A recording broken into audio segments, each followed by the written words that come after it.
میاں صاحب کچھ وہاں پہ مجھے لگتا ہے کہ خاصی انارکی ہونے جا رہی ہے۔ ایک طرف تو ایلن مسک صاحب یہ فرما رہے ہیں کہ جی ہر بندہ ہر ہفتے بتائے گا کہ میں نے کیا کیا ہے، وہ بیوروکریسی کو ٹیم کرنے کی کوشش کر رہے ہیں۔ اس کے ساتھ وہ 23 لاکھ ملازمین کو بے روزگار کرنے کی بھی بات کر رہے ہیں۔ رات کو سوتے ہیں اور موصوف فائنانشل سٹے میں 46 بلین ڈالر کما لیتے ہیں 1 ٹکا خرچ کیے بغیر۔ اور وہ کیوں؟ کیونکہ بزنس سینٹیمنٹ ہے۔ سینٹیمنٹ کیا ہے کہ یہ رائٹ ہینڈ مین ہے، کس کے؟ ٹرمپ کے، لہٰذا ان کے اب جو اثاثے ہیں وہ ایکسپینڈ کریں گے، پھیلاؤ ہوگا، اور ایک رات جب الیکشن ہوتا ہے تو یہ 46 بلین ڈالر جو ہیں وہ ان کی جیب میں پہنچ جاتے ہیں۔ یہ نظام ہے دنیا کا۔ اور اب وہ جو وہاں ملازم ہیں بیچارے، کوئی 50,000 سال پہ ڈالر پہ یا کوئی لاکھ، ان کے دوالے ہو گئے، جسے اب پنجابی میں دوالے ہو گئے، یا انہیں اب راؤنڈ اپ کر رہے ہیں۔ تو میاں صاحب یہ مجھے لگتا ہے کہ یہ کوئی اتنا پیسفل افیئر نہیں ہوگا۔ آپ بھی ذرا مجھے بتائیں، آپ بھی پڑھتے رہتے ہیں انٹرنیشنل افیئرز کو اور خاص طور پر امریکہ میں ہونے والی تبدیلیوں کو۔ میاں صاحب دیکھیں قائد صاحب، امریکہ میں دن بدن مایوسی بڑھ رہی ہے، اور جہاں پر ٹرمپ کے اقدامات ہیں وہ اب پتہ نہیں کس کروٹ بیٹھیں گے، کیونکہ ایک طرف وہ فوج میں بڑے بڑے افسروں کو نکالنا چاہتے ہیں اور نکال بھی دیا انہوں نے، اور دوسری جانب جو ہے وہ اتنے بڑے پیمانے پر ملازمین کو بھی وہاں سے نکالنا چاہ رہے ہیں۔ اور یہ بھی میں نے سنا ہے کہ انہوں نے کہا ہے ایلن مسک نے کہ ایک ای میل کی جائے گی، جو اس کا جواب نہیں دے گا اس کو جو ہے وہ اپنی ملازمت کا بندوبست کر لے، اور پھر وہاں پر دہاڑی کاٹنے کا جو ہے وہ سسٹم جو ہے وہ شروع ہو چکا ہے۔ یہ مایوسیاں اس پتہ نہیں یہ حقیقی ہیں یا جو ہے اس میں افسانہ ہے۔ بہرحال ایک اور بڑی خبر یہ ہے قائد صاحب کہ امریکہ کے اندر ایک ذخیرہ تھا سونے کا، وہ اور ایک قلعے میں رکھا گیا تھا، اور اس میں بتایا جاتا ہے کہ 14 کروڑ 73 لاکھ اونس سونے کا ذخیرہ تھا۔ اور اس حوالے سے جو سیکٹری خزانہ ہے امریکہ کے، انہوں نے بیان دیا ہے کہ ٹرمپ صاحب جو ہے اس کا دورہ کرنا چاہتے ہیں، خدشہ ہے کہ وہ سونا غائب ہو گیا ہے، وہ سونا جو ہے وہ چوری کر لیا گیا ہے۔ میاں صاحب وہ تو ناکس فورٹ میں پڑا ہوا ہے، حضور وہ دورہ کریں گے۔ اس طرح کے مسائل جب ہوں، نہیں، ناکس فورٹ مشہور جگہ ہے جہاں پہ ان کا جو ریزرو گولڈ ہے وہ پڑا ہے، مطلب اتنا بڑا تو واردات اور فراڈ کیا ہونی ہے، اسے تو کہیں رکھنے کی جگہ بھی نہیں ہوگی کسی کے پاس۔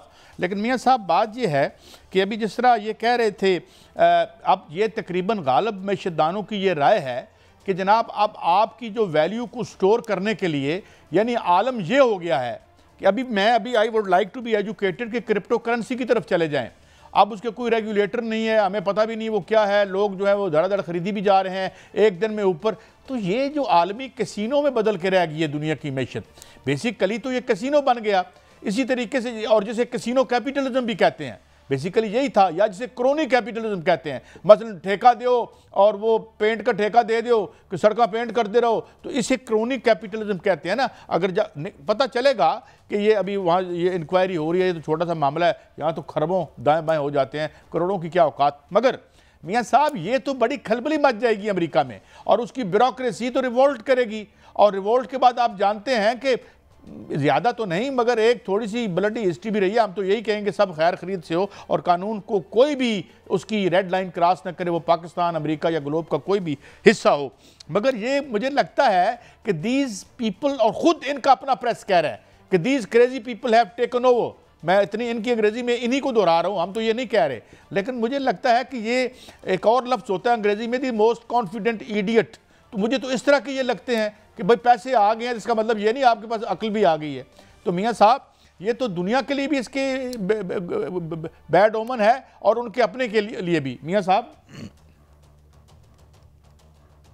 لیکن قائد صاحب دیکھیں جو امریکہ کے اندر جو کچھ ہو رہا ہے اور جو کچھ پریڈکٹ کیا جا رہا ہے، اس سے لگتا ہے کہ امریکہ میں ایک بغاوت کا ماحول جو ہے وہ پیدا ہو رہا ہے، کہ لوگ جو ہیں وہ اٹھنے کو ہیں۔ ٹرمپ کی جو پالیسیاں اس وقت تھی، جیسے وہ جب وہ کمپین کر رہے تھے اور بتا رہے تھے کہ میرا ایجنڈا یہ ہوگا، اس کے بالکل برعکس انہوں نے کام شروع کر دیا ہے۔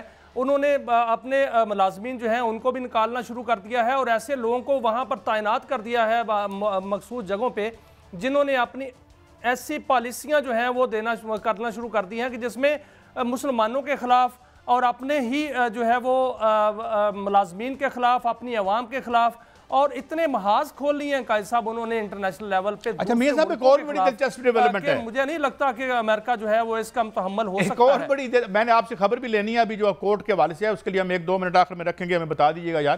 یہ جو انہوں نے ایف بی آئی کا چیف لگایا ہے کاش پٹیل, تو اچھا اب یہ گجراتی ہے ایک, اور یہ مطلب ہے لائلسٹ ہے, اور اس نے بڑی کیمپین چلائی ہے.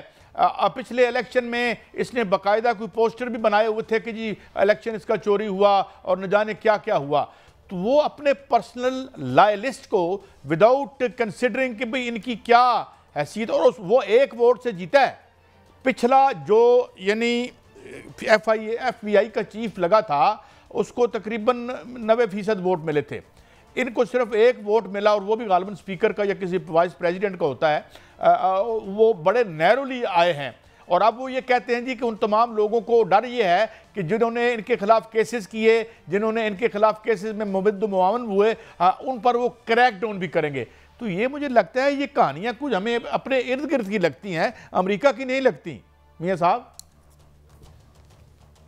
لیکن قائد صاحب جو امریکہ نے محاذ کھولے ہیں نا انٹرنیشنلی, جس طرح یوکرین کا محاذ جو ہے وہ اس وقت بڑا گرم تھا اور جو سرد ہونے جا رہا ہے, اس میں دیکھیں یوکرینی صدر جو ہے وہ ڈٹ گئے ہیں. انہوں نے جو ٹرمپ کو صاف جو ہے جواب دے دیا. انہوں نے کہا کہ کوئی ہمیں جو پیسے ملے ہیں وہ تو امداد کی صورت میں ملے ہیں, 500 ہیں, یہ 500 ارب ڈالر ہیں یا 100 ارب ڈالر ہیں, وہ تو ہم واپس کرنے کی ذمہ دار نہیں ہیں. اور انہوں نے یہ بھی کہا ہے کہ میں ایسے کسی معاہدے پر سائن نہیں کروں گا جو 10 نسلیں بھگتیں.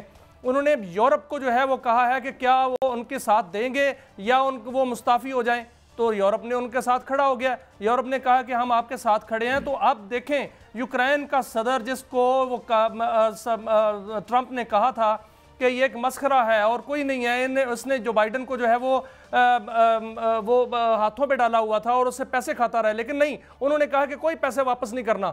اب یوکرینی صدر اگر ڈٹ جائے تو پھر ٹرمپ جو ہے وہ اس کی اپنی پالیسیوں پر نظر ثانی کرے. نہیں میاں صاحب بات یہ ہے نا, اس میں ایک سبق ہے. امریکہ یہ کہتا ہے کہ افغانستان کے اندر جو ان کا اسلحہ ہے اور جو ان کا اسلحہ جو ہے وہ استعمال ہو رہا ہے پاکستان میں دہشت گردی کے لیے استعمال ہو رہا ہے, اور یہ دہشت گردی کی وارداتیں اتنی بڑھ گئی ہیں کہ پاکستان کو اب جو ہے وہ وہاں پر سٹرائک کرنا پڑے گی, کیونکہ وہاں پر جو ہے وہ جو دہشت گردوں کے ٹھکانے ہیں ان کو ختم کرنا پڑے گا, اور وہ آپس میں بھی لڑ رہے ہیں. وہاں پر خانہ جنگی ہو رہی ہے, اس کی خانہ جنگی جو ہے وہ خطے کے لیے خطرناک ہے, اس لیے وہاں پر جا کے راست اقدام کرنا پڑے گا, اور افغانستان جو ہے اس کو بالکل پرامن بنانا پڑے گا. اس کے لیے اسٹریٹجی جو ہے وہ سب تیار ہو رہی ہے. لیکن میاں صاحب میں ایک سبق ہے, ایک کلوزنگ ہے, کلوزنگ سے پہلے میں ایک سبق کیا ہے کہ جب بھی آپ ریئیکشنری فورس کو کوئی ایک ملک قومی سطح پر آپ ریئیکشنری فورسز کو اپنے لیے استعمال کرتے ہیں, اگلے دن وہ آپ کے اپنے گریبان پر پکڑتے ہیں, پھر آپ کو ان کے ساتھ ہی کمپرومائز کرنا پڑتا ہے یا پھر ان کے ہاتھوں خوار ہونا پڑتا ہے. یہ تھا ہمارا آج کا شو, کل پھر ملیں گے. اللہ حافظ.